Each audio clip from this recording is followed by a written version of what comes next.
Coming up next on Arizona Horizon, find out where Phoenix and Arizona stand on a new report ranking the top 10 states and cities for job growth.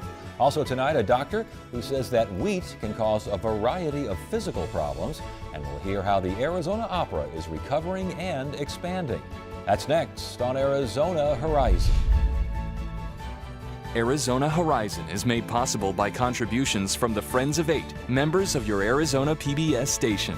Thank you.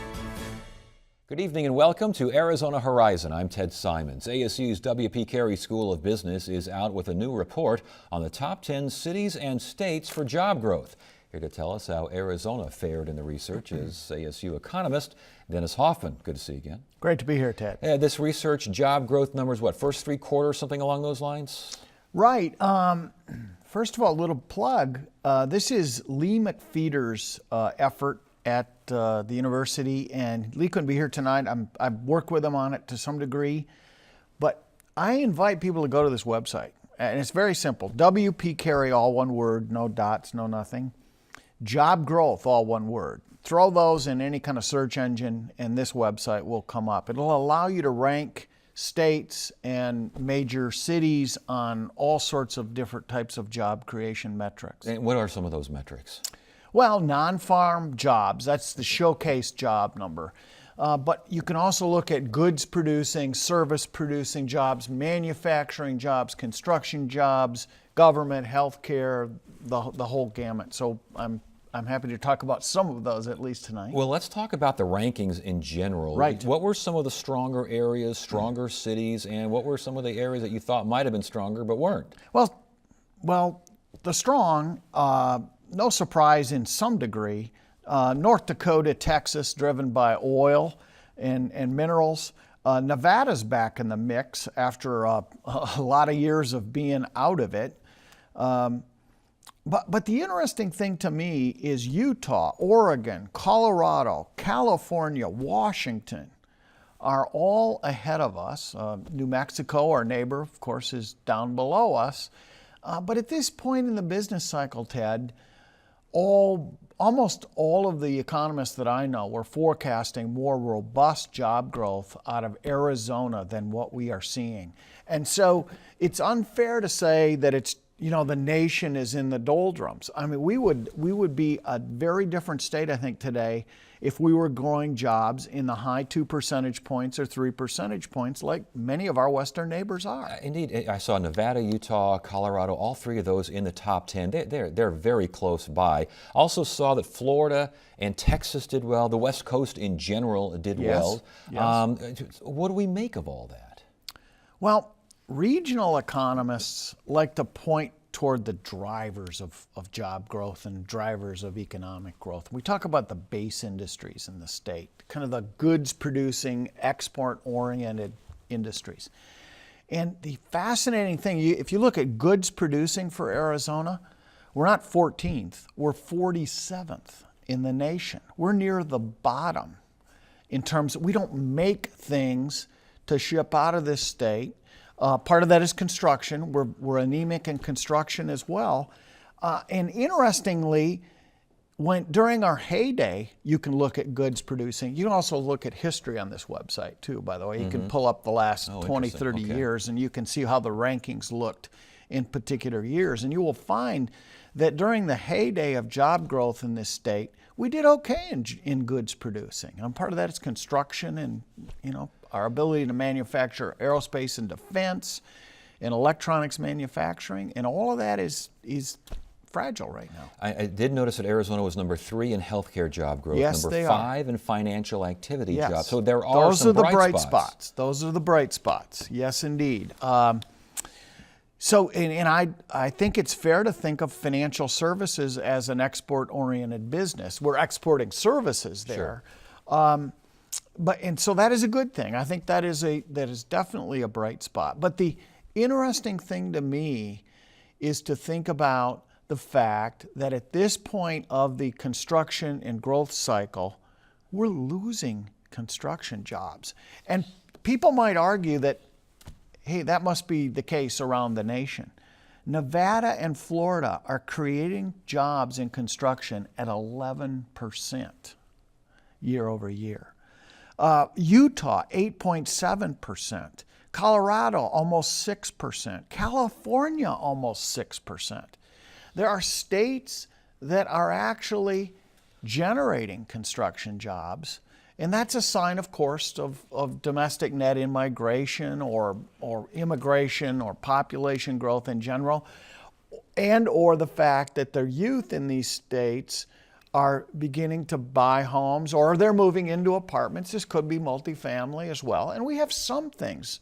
You look around this city, you see some growth areas, but the numbers suggest just not as fast as some of our neighbors. Okay, we see the no income taxes crowd here with Florida and Texas. We see Right. the big income tax crowd here with areas along the West Coast. So I don't know what kind of sense you can make of that. How do you look at these numbers and these states and say, here's what Arizona should be doing? Okay, so there's no one fiscal recipe from these data. I mean, Colorado, Utah both have individual income taxes. Oregon is dominated by individual income tax. They're actually growing faster than Washington, that has no individual income tax. And look, taxes on the finest of margins matter, but they can't swamp some of these basics. And so what's holding us back? I would argue that our growth historically may have been fueled, say, by my generation, attracted by the population growth magnetism of an Arizona. It was very attractive over the last 3-4 decades to move here, to come, to prosper, to grow, land of opportunity. Unfortunately, it must not be seen quite that way by today's generation. I was going to ask that. Are young people still seeing this as a land? I mean, Arizona, it was almost a cliche. You came out here, you could reinvent yourself, you could start a new life, Right. You could do all sorts. Are people just not seeing Arizona in that light? Well, look, I think it'd be unfair for the two of us to just, start in with the bash of the state. Oh, woe is us, we're all down. I think that there are fewer opportunities, and there's images that are being emitted by the state, and some of these are really subtle. I've been here 36 years. We've always had dust storms in this state, but only recently do people take videos of them, Of the haboobs. and put them Yes. out on international media. To the people out east, that looks like the Dust Bowl of the 30s, when in fact, as you well know, all it does is delay our barbecue by about 30 minutes. All right, listen, before you go, we got about 30 seconds left here. Are we looking at a new normal? Are we looking at new paradigms here? Well, I was unwilling to adopt that premise 2 years ago, and frankly, my forecasts were wrong. I had us in the Utah-Colorado range right now, 3% job growth and above, because I couldn't be convinced that we couldn't recover here. But now I'm of the belief that I've got to see it before I can believe it. And so what we need to do is develop a strategy to market the state, market it on its positive attributes, and there are a ton. We've got a tremendous potential, I think, in this state, but we've also got to market and develop and retain talented young people. We've got to produce them and then retain them. In order to retain them, there's got to be great job opportunities here. Yeah. And I fear that we're losing too many. Well, it's a very interesting study. And again, W.P. Carey, just look W.P. Carey job growth, Google it and you'll find it. Right, and job growth, all one word. I bet if you put in job growth, all one word, that's right probably all you need. All right, Dennis, good to see you again. Thanks for Very joining us. good, thanks.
Get the inside scoop on what's happening at Arizona PBS. Become an 8 Insider. You'll receive weekly updates on the most anticipated upcoming programs and events. Get the 8 Insider delivered to your email inbox. Visit azpbs.org to sign up today. Wheat and other grains can add troublesome carbs to your diet, but one cardiologist says that wheat can also cause a lot more trouble than that. Dr. William Davis is a New York Times best-selling author of Wheat Belly Total Health. Dr. Davis joins us now to talk about how wheat and other grains can be bad for you. Thank you so much for joining us. We appreciate this. Thank you, Ted. What are we talking about here? Are we just talking about general wheat? Is it high-yield wheat? Is it weird wheat? What's happening here? Well, I think the real transition occurred in the mid-1980s, and it was the result of agribusiness and genetics research that was trying to increase the yield per acre. And you know what, Ted? It wasn't evil purpose, it was noble purpose. It was trying to help feed the world's hungry. And so manipulations were made in the genetics of the plant. This, by the way, all predates the age of genetic modification. So no gene splicing used. Other methods were used, not quite as precise, by the way, as genetic modification. Nonetheless, they created, essentially in a laboratory, they created an 18-inch tall, remember we were kids? 4.5 foot tall, 5 foot tall, traditional wheat. The wheat fields, yes. That's all gone. It's a 12 to 18-inch tall, high-yield semi-dwarf plant. So we are not eating the same wheat we ate 40, 50 years ago. Exactly right. It's entirely different. It looks different. Its biochemistry is different. Its genetics are different. You know, wheat has been a problem for as long as humans have tried to consume it, but it was made much worse. The problems were amplified by human folly. So why is wheat, and especially this newfangled wheat, bad for you? A long list of reasons, Ted. So I can talk about the gliadin protein. People talk about gluten, but you know, if you focus on gluten, you're not going to see the real issues in the entire plant. People focus on that one issue. There's lots of other issues. There's a protein called gliadin. And because grains are very poorly digested, we're often not told that. See, they're poorly digested because they're seeds of grasses. Literally seeds of grasses. And that's why when you and I cut our lawns in the summertime, we don't save the clippings and toss it on a salad. Humans are incapable of digesting grasses. Of course, ruminants like a cow or a goat can. And they have specific adaptation that allow them to do that. But we try to eat the seeds of grasses, but even then there are multiple components in the seeds of grasses we simply cannot digest. And those indigestible components, Ted, have some very peculiar effects. So this gliadin protein, for instance, if it remains intact, indigestible, it's the first step in the diseases of autoimmunity. Rheumatoid arthritis, lupus, polymyalgia rheumatica, multiple sclerosis, type 1 diabetes in children. Not my speculation. The science stands behind this.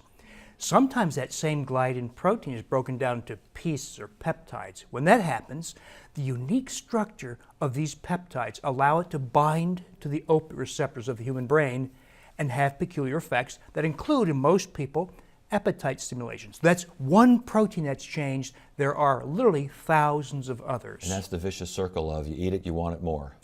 Exactly.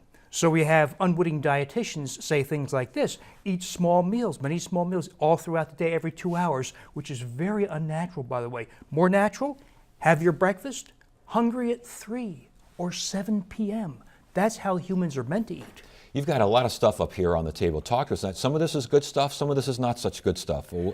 Give us an example here. Well, people are kind of overwhelmed with this message sometimes. Yes. And so I tell them, break it down easily. If you want to avoid wheat and the other seeds of grasses, grains, go for the obvious things first. Get rid of the rolls and the wraps and the breads and the pizza crusts. But there's also hidden sources like taco seasoning and licorice, candy bars, salad dressings. So we're talking about a large number of processed foods. So when you want to avoid wheat and grains, go for real single ingredient foods. Is it as simple as, is it the gluten-free? Is this a gluten-free idea? Sadly, no. So unfortunately, we have people in the processed food industry who, when they see an opportunity, they will step in and sell you things that are really not very healthy. In this case, they've chosen to recreate the taste and texture of wheat and gluten with cornstarch, rice flour, tapioca starch, and potato flour. So another issue with wheat we haven't talked about is that wheat raises blood sugar higher than table sugar, ounce for ounce, gram for gram. So what foods are even worse? There's a short list. What foods are even worse than wheat? Cornstarch, rice flour, tapioca starch, potato flour. They raise blood sugar sky high, and that's not good. So, okay, last question. This is so complicated because now I don't want to eat anything. I want to go home and just sit there and stare at stuff and go, "You're bad for me." So, how do I avoid that? How do I eat? Well, we go back to those real single ingredient foods like meats and eggs and vegetables and avocados, real foods in their natural state. But you know what happens, Ted? People say, well, that's well and fine, but I've got children and grandkids and I've got holidays and entertaining. So what I do is I find ways to recreate these foods. Like this is almond meal or almond flour. That's a common flour for us. It allows you to make pizza crust. You can have a delicious pizza every night of the week. You can have cheesecake for breakfast. It allows you to recreate these unhealthy foods and recraft them as healthy foods. Last question before you go. Your book is Wheat Belly Total Health. Why did you title it that? Well, the first book was Wheat Belly, where I tackled this thing that enjoys this halo, this blessing from all agencies, wheat. But I now extend the conversation. Another issue here is that if you've been exposed to seeds of grasses, grains for 20, 30, 40 years, you've developed many changes in your body. Stopping wheat and grains doesn't allow everything to unfold. Just as an alcoholic who stops drinking 2/5 of bourbon on Tuesday is not healed by Thursday, many steps to take in your healing process. All right. Well, fascinating stuff. I hope I can work up an appetite for dinner. But very good stuff. Congratulations on your success as well, because I know a lot of people are very interested in this. Again, it's Wheat Belly Total Health. Dr. Davis, good to have you here. Thanks for joining us. Thank you, Ted.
Tonight's edition of Arizona Art Beat looks at how the Arizona Opera is returning to financial health while expanding its repertoire. Here now is Ryan Taylor, Arizona Opera's General Director. Good to see you. Thanks, Ted. Thanks for being here. Is this the first season now for the new administration?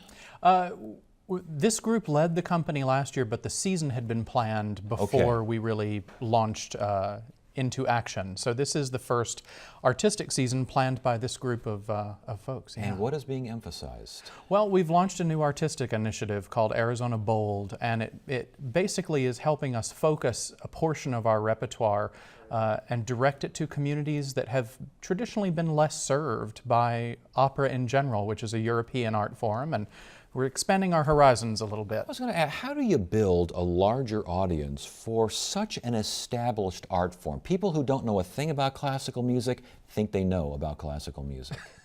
I think that's true in most cases. I find in our case what we need to do is sort of turn things on their head a little bit and do some things differently, and then uphold the traditions that have been so popular for so many hundreds of years in a really kind of wonderfully exciting way, so that you bring people in who don't expect to see something traditional and maybe keep them, not all of them, but just some of them, sort of experimenting with you along the path. And that includes, what seems, is this the first opera, the mariachi opera? Is it, what's going on here? The first mariachi opera ever composed. We just completed the run of the piece about a weekend ago.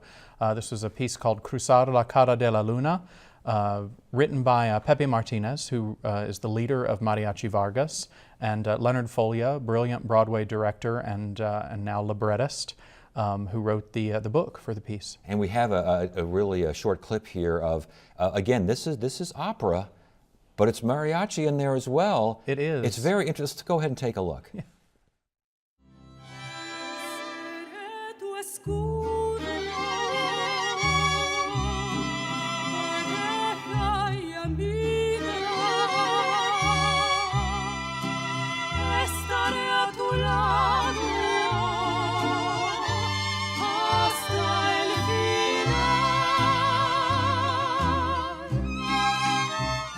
Now, what kind of reaction are you getting from this? This was overwhelming.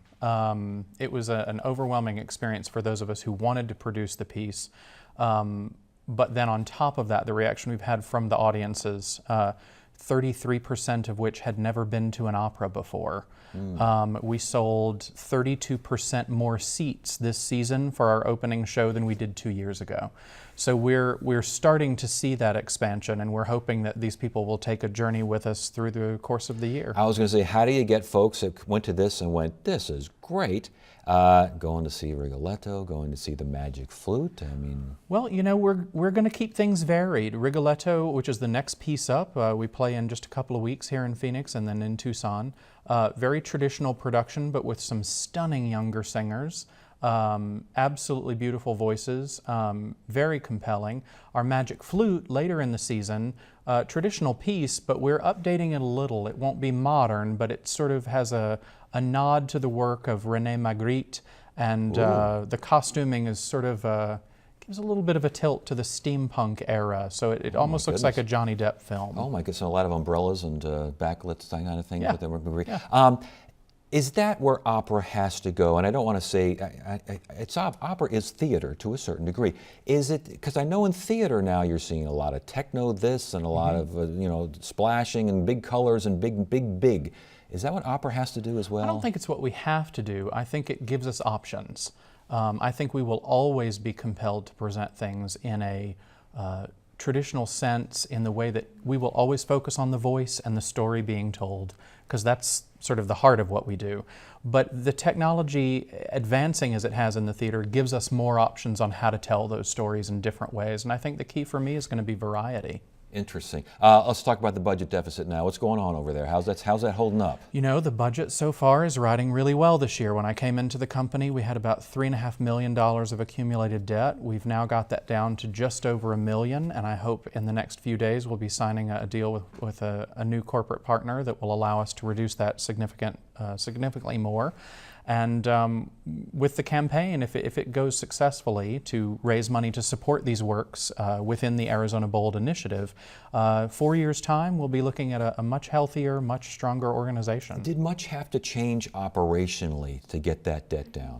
I think artistically and operationally it was a bigger challenge internally than it would be publicly. We did make significant changes in how we do business, but from the audience perspective, I hope that you won't be able to see anything except further improvement. As far as internally is concerned, you have to work on morale when you do things like that, don't you? Yes. We do. And how did that come out? It's going really well. We have a terrific team of people in place. Our board is incredibly supportive of this administration and of the staff, and it's kind of a joy to see everybody pitching in. They're working overtime and many more hours than we're paying for, and doing it happily, I think. So things have moved from A to B, and you're optimistic about that. Yeah, we're on the way to C. Yeah, here we go. Last question. We've got about a minute left here. I always like to ask this whenever we have someone from the fine arts here. Tips for a novice going to their first opera, and not a mariachi opera. Right. I'm talking about the Rigolettos of the world. tips. What do you do? What do you watch for? What do you concentrate on? You know, for me, it's all about the story. You're going to understand it because there are always translations broadcast, you know, like you're watching a foreign film. You'll always know what's going on. But for me, the key is knowing a little bit about the story before you get in the hall, because then you're not as reliant on the translations. You can really just sit and enjoy the story and the music. And the acting is so compelling now. It's not as though folks are standing still and orating. They're actually inhabiting the characters that they perform. So it's a bit of a different experience. Well, very good. It's good to hear things are moving on up over there. Congratulations on your success, and Thanks so good much. luck. Thank you. I appreciate it. Thursday on Arizona Horizon, Tempe has been named an E-City by Google. We'll try to figure out what that means, and we'll hear about a jazz center in Phoenix that's celebrating its 2nd anniversary. That's Thursday evening, 5:30 and 10, right here on the next Arizona Horizon. That is it for now. I'm Ted Simons. Thank you so much for joining us. You have a great evening.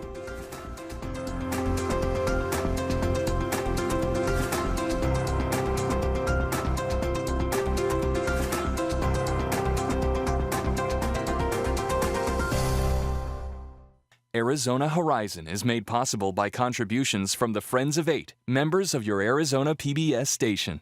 Thank you.